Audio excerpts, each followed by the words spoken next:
नमस्कार। राज्य शिक्षा शोध एवं प्रशिक्षण परिषद बिहार पटना में आप सबका स्वागत है। आज हम लोग वर्ग 8 की गणित की पुस्तक से एक अध्याय ज्यामितीय आकृतियों की समझ को आगे बढ़ाएंगे। हम लोगों ने पूर्व की कक्षा में बहुभुज की जानकारी ली है।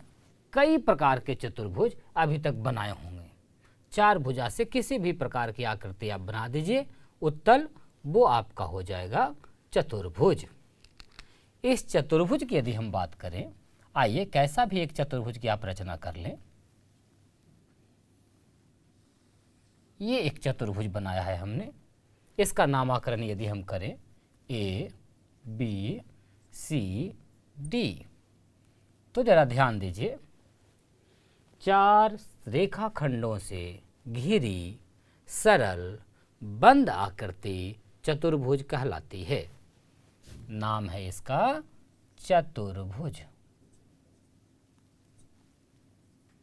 क्वाड्रिलेटरल।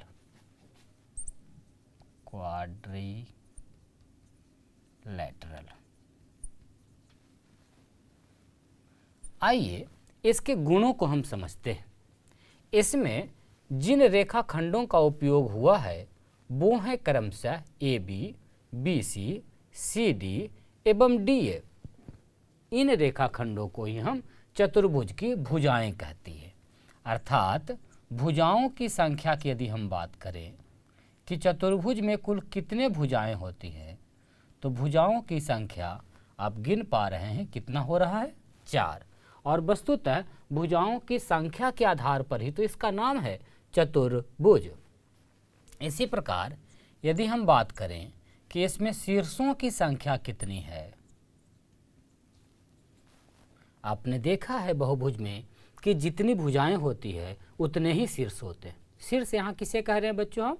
जहाँ पर 2 रेखाखंड आकर मिल रहे हैं, मीटिंग पॉइंट, जैसे डी है, ए है, बी एवं सी, ये सब शीर्ष हैं। और शीर्षों की संख्या भी हो रही है कितनी, 4। यदि हम कहें इसमें कि अंतःकोणों की संख्या, अंतःकोणों की संख्या, देख लीजिए अंतःकोण कहाँ कहाँ बन रहा है, अभी अंतर्भाग में। तो अंतःकोण देखिए ये बना, कोण बी, कोण सी एवं कोण डी। और अंतःकोणों की संख्या कितनी हो रही है, 4। ये सब हम पूर्व की कक्षा में भी पढ़ चुके हैं। अंतःकोणों को यदि योग की हम बात करें तो कैसा भी चतुर्भुज होगा, उसके अंतःकोणों का योग आप बताइए क्या होगा। हमने तो सभी बहुभुजों के अंतःकोणों का योग पढ़ा है। 5 भुजा रहे, 8 भुजा रहे, 10 भुजा रहे। अब आप इस स्थिति में हैं कि किसी भी बहुभुज के अंतःकोणों का योग आसानी से ज्ञात कर सकते हैं।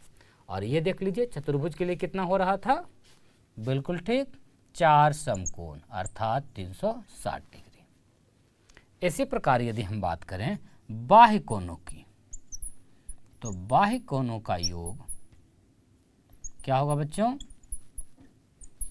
बिल्कुल किसी भी बहुभुज में, चतुर्भुज क्या, त्रिभुज, चतुर्भुज, पंचभुज, खष्टभुज कोई भी हो, सभी बहुभुज के बाह्य कोणों का योग भी हमेशा फिक्स होता है 360 डिग्री।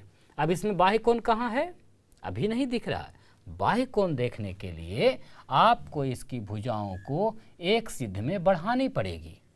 और बढ़ाने के बाद ये जो बाहर का कोण बनेगा इसे हम लोग बाह्य कोण कहते हैं। और इन बाह्य कोणों का योग हमेशा फिक्स कितना होता है, 360 डिग्री। यदि हम बात करें कि चतुर्भुज में क्या विकर्ण भी होते हैं, विकर्ण किसे कह रहे थे, आप पे ध्यान होगा। किसी भी शीर्ष से आसन्न शीर्ष को छोड़ करके बाकी शीर्षों को आप मिला दें यदि, तो जो मिलाने वाली रेखा होती है इसे ही हम लोग विकर्ण कहते हैं। और आप देख पा रहे हैं कि चतुर्भुज में अधिक से अधिक 2 विकर्णों का निर्माण किया जा सकता है। अर्थात किसी भी चतुर्भुज के विकर्णों की कुल संख्या कितनी होती है, 2 होती है। ये कुछ मूलभूत बातें थी चतुर्भुज के बारे में। इन्हीं गुणों के आधार पर इसका कई प्रकार का वर्गीकरण किया गया है, उसे हम लोग जानेंगे चतुर्भुज के प्रकार में।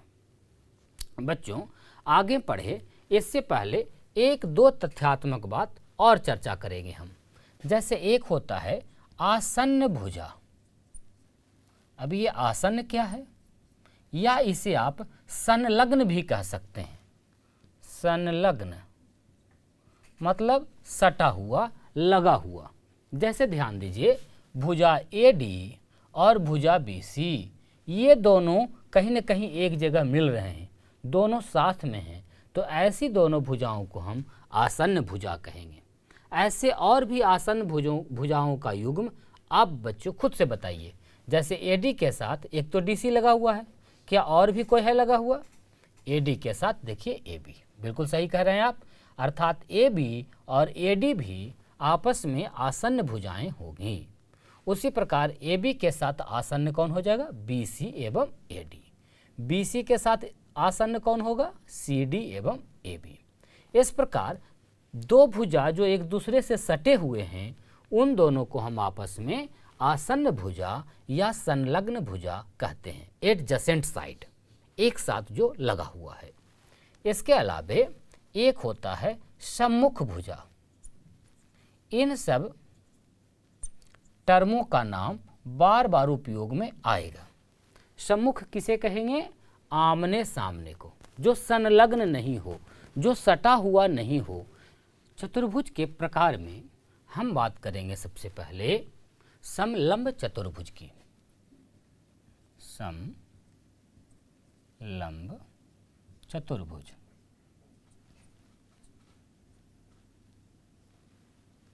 ट्रेपेजियम जिसे कहते हैं।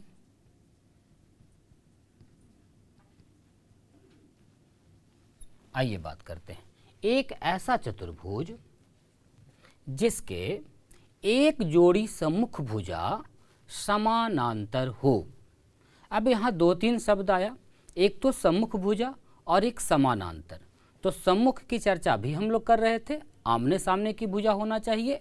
और समांतर शब्द आप पहले से जानते हैं, ऐसी दो सरल रेखाएं जो आगे पीछे बढ़ाने पर आपस में कहीं न मिले या जिनके बीच की आपस की दूरी हमेशा एक समान हो, उसे समांतर भुजा कहते हैं। तो समलंब चतुर्भुज, आइए हम चित्र बना रहे हैं। ऐसा चतुर्भुज को कह रहे हैं जिसकी एक जोड़ी भुजा समानांतर हो। ऐसे चतुर्भुज को हम समलंब चतुर्भुज कहते हैं। यहाँ देखिए, यदि इसका नामकरण करें A, B, C और D, ये एक ऐसा चतुर्भुज है जिसकी भुजा AB और DC आपस में समानांतर है।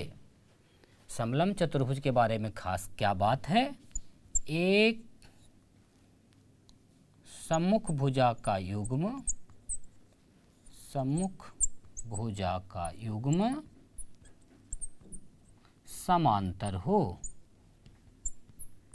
और दूसरा समांतर ना हो, तो उस स्थिति में उसे हम समलंब चतुर्भुज कहेंगे। यहाँ देखिए, भुजा AB समांतर है भुजा CD का, लेकिन भुजा जो AD है वह समांतर नहीं है भुजा BC का।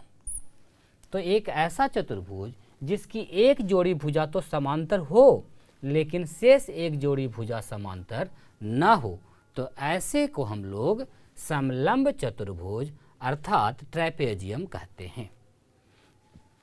आप सुनने के साथ साथ ऐसे चतुर्भुज की रचना भी स्वयं से करें, तब जाके ज़्यादा स्पष्ट हो पाएगा, चित्र बन पाएगा। हमने इधर के युग्म को समानांतर किया है, आप प्रयास कीजिए कि इन दोनों भुजाओं को समांतर बनाएं और उससे समलंब चतुर्भुज की रचना करें। चलिए, जैसे हम ये कह रहे हैं, ये भुजा है, ये भुजा है, ये देखिए हमने एक चतुर्भुज का निर्माण किया है। इसका नाम हम दे रहे हैं P, Q, R और S। इस चतुर्भुज के बारे में आपके क्या विचार हैं? क्या है यह एक समलंब चतुर्भुज है? चित्र देखकर क्या लग रहा है आपको? हमने बनाया है इसमें PQ और RS को समानांतर, जबकि PS और QR आपस में समानांतर नहीं है। तो ऐसा चतुर्भुज जिसकी एक जोड़ी भुजा समानांतर हो, उसे हम लोग ट्रेपेजियम कहते हैं, समलंब चतुर्भुज कहते हैं। इस चतुर्भुज में हमने बनाया है पी क्यू समानांतर एस आर, जबकि क्यू आर और पी एस आपस में समानांतर नहीं है। दो खड़ी लाइन यदि हम दे दें तो उससे समांतर का चिन्ह या संकेत कहा जाता है। आशा है आप समलंब चतुर्भुज को पहचान पाएंगे। इसके विभिन्न प्रकार की रचनाएं, जैसे जो भुजा असमानांतर है उसकी लंबाई बराबर करते हुए आप एक समलंब चतुर्भुज की रचना खुद की कॉपी पर करें। पेंसिल स्केल का उपयोग करें, आपके पास इंस्ट्रूमेंट बॉक्स है उसका इस्तेमाल करें और समलंब चतुर्भुज के विभिन्न प्रकार के समलंब चतुर्भुज के निर्माण खुद से करें एवं दोस्तों के साथ चर्चा कर करें। समलंब चतुर्भुज के बाद आइए हम लोग बात करते हैं एक विशेष प्रकार के चतुर्भुज जिसका नाम है पतंग। नाम सुना है आपने, खूब उड़ाया भी है आपने। अंग्रेजी में इसे कहते हैं काइट। अक्सर आपने आकाश में पतंग उड़ते हुए देखा होगा या आपने पतंग उड़ाया भी होगा। ऐसे तो पतंग कई प्रकार के होते हैं, कई साइज में आते हैं, अलग अलग प्रकार के आप पतंग देखने को मिलते हैं, लेकिन इसका अपना एक गुण है, एक विशेष प्रकार का। ये कैसा होता है आइए हम आपको समझाते हैं। सबसे पहले हम ड्रॉ कर रहे हैं एक चित्र, जरा देखिए इसे।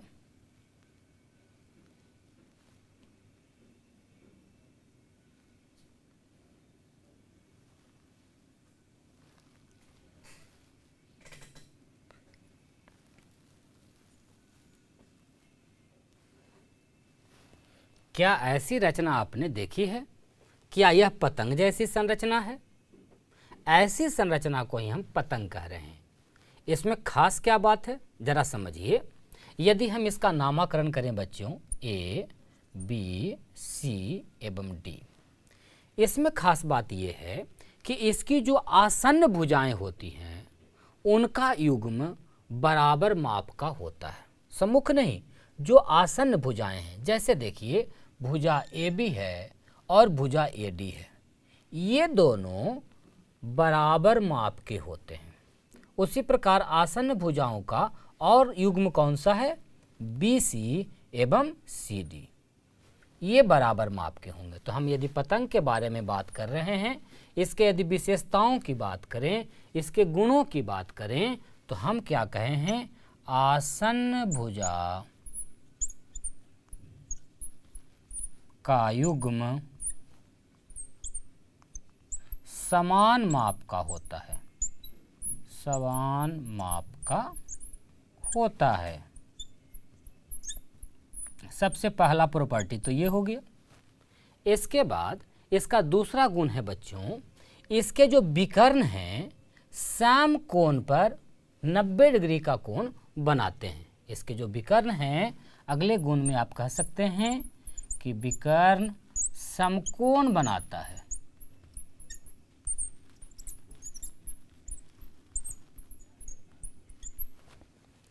साथ ही साथ यदि हम और गुणों की बात करें तो इसमें जो एक विकर्ण होगा वो वह कोण को, जिस कोण से होकर गुजरेगा, कोण को समद्विभाजित करेगा। एक विकर्ण, दोनों की बात हम नहीं कर रहे हैं।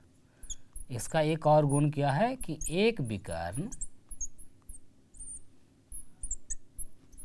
कोण को समद्विभाजित करता है। आप चाहें तो नोट भी करते चल सकते हैं या समझते चलें, विभिन्न प्रकार की रचनाएं करें तो अच्छा होगा। तो हम लोगों ने पतंग के बारे में क्या जाना है? एक विशेष प्रकार का चतुर्भुज जिसकी आसन्न भुजाओं का जो युग्म होता है वह समान माप के होते हैं, समान लंबाई के होते हैं, एवं इसके विकर्ण समकोण बनाते हैं, 90 डिग्री का कोण बनाता है। एक विकर्ण जो है इसका, यह सामने वाले जो सम्मुख कोण हैं इसे समद्विभाजित करते हैं। सम्मुख कोणों का एक युग्म बराबर भी होता है, ये भी एक खास बात है, ध्यान रखिए। दोनों युग्म नहीं, सम्मुख कोण का एक युग्म अब कौन सा बराबर होगा ये आप देखिए, खुद से रचना कीजिए, ऐसे काइट का, ऐसे पतंग का, और खुद से जांच कीजिए उसमें इंस्ट्रूमेंट बॉक्स की सहायता से, तब जाकर किसी तथ्य पर, किसी निष्कर्ष पर आप पहुँचें। हमने बताया कि सम्मुख कोण का एक युग्म समान माप का होता है या बराबर होता है। ये कुछ महत्वपूर्ण बिंदु हैं पतंग के बारे में। आप पतंग की रचना स्वयं से कीजिए और इन तथ्यों की जांच आप स्वयं से करें, माप करके। आपके पास मापने के लिए चांद भी है, स्केल भी है, उसकी सहायता लें। अगले स्लाइड में हम लोग और भी प्रकार के चतुर्भुज की बात करेंगे। अभी हम लोग चतुर्भुज का एक प्रकार काइट देख रहे थे, पतंग देख रहे थे। आपने जाना उसके विशेष गुण। एक हम आप पर ये छोड़ दे रहे हैं, आप पता कीजिए पतंग की रचना करके कि क्या वो एक सममित रचना है। आपने पूर्व की कक्षा में सममिति पढ़ा है, और यदि वह एक सममिति रचना है तो उसका सममिति अक्ष कौन सा होगा। ये आपका घर का वर्क है। एक काइट बनाइए, पतंग बनाइए, उसके विशेष गुणों को तो आपने जाना ही है। एक खास गुण जो आपको स्वयं से जांच करनी है कि क्या वो एक सममिति संरचना है, सिमेट्रिक है, और यदि है तो उसका सिमेट्रिक एक्सिस कौन सा है। चलिए आप ढूंढ के रखेंगे, आशा है जरूर ढूंढ लेंगे। अब हम चतुर्भुज के अगले प्रकार पर चलते हैं। अगला बहुत ही महत्वपूर्ण प्रकार है, ध्यान से समझिए। नाम है इसका समानांतर चतुर्भुज। कहीं कहीं इसे समांतर चतुर्भुज भी कहा गया है। समांतर चतुर्भुज दोनों एक ही शब्द हैं। अंग्रेजी में इसका नाम होता है पैरेललोग्राम। जरा समझिए कैसी रचना को हम कहेंगे। एक ऐसा चतुर्भुज जिसके आमने सामने की भुजाएं समानांतर हों। आमने सामने मतलब सम्मुख भुजा, और सम्मुख भुजा का जब एक युग्म समानांतर हो रहा था बच्चों, तो उसका नाम हम लोग दिए थे समलंब चतुर्भुज। लेकिन यदि दोनों युग्म समानांतर हो जाए तो उस स्थिति में उसे हम कहेंगे समानांतर चतुर्भुज। आइए हम सबसे पहले इसकी रचना करते हैं।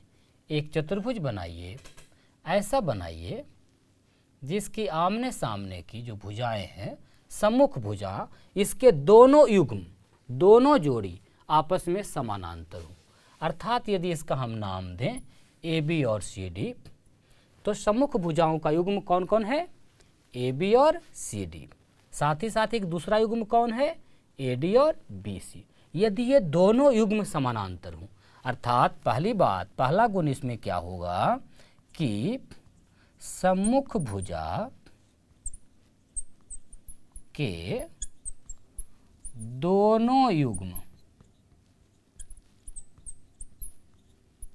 युग्म आपस में समांतर हों या समानांतर हों। कहने का अर्थ क्या है हमारा? कहने का अर्थ है कि ए बी और सी डी आपस में समानांतर हो, साथ ही साथ ए डी एवं बी सी भी आपका समानांतर हो। यदि ये दोनों युग्म समानांतर हैं तो हम कहेंगे कि यह रचना एक समांतर चतुर्भुज की रचना है। आइए अब इसके और भी गुणों की हम बात करें। जब दोनों ओर की भुजा समानांतर है बच्चों, तो निश्चित रूप से इसके आमने सामने की भुजा बराबर भी होगी। जब समानांतर चतुर्भुज है, भुजा दोनों ओर का समानांतर है, तो निश्चित रूप से आमने सामने की भुजा बराबर होगी। यदि इसके हम गुणों की बात करें तो पहला गुण ये हो गया कि सम्मुख भुजाएं आपस में बराबर होती हैं। अगली बात की ओर आइए, दूसरी बात की ओर ध्यान दीजिए। इसके जो विकर्ण होंगे, इसके विकर्ण दो होंगे, बी डी और ए सी। खास बात यह है कि इसके विकर्ण एक दूसरे को समद्विभाजित करते हैं, अर्थात यदि इसका प्रतिच्छेद बिंदु O है तो AO और OC आपस में बराबर होगा, OD और OB आपस में बराबर होंगे। हम कह सकते हैं कि विकर्ण समद्विभाजित करते हैं। किसके विकर्ण? समांतर चतुर्भुज के। ध्यान रखें, विकर्ण समद्विभाजित करते हैं। इसका क्या अर्थ है? इसका अर्थ है कि दो बराबर भागों में बांटते हैं, अर्थात AO बराबर OC एवं DO बराबर OB।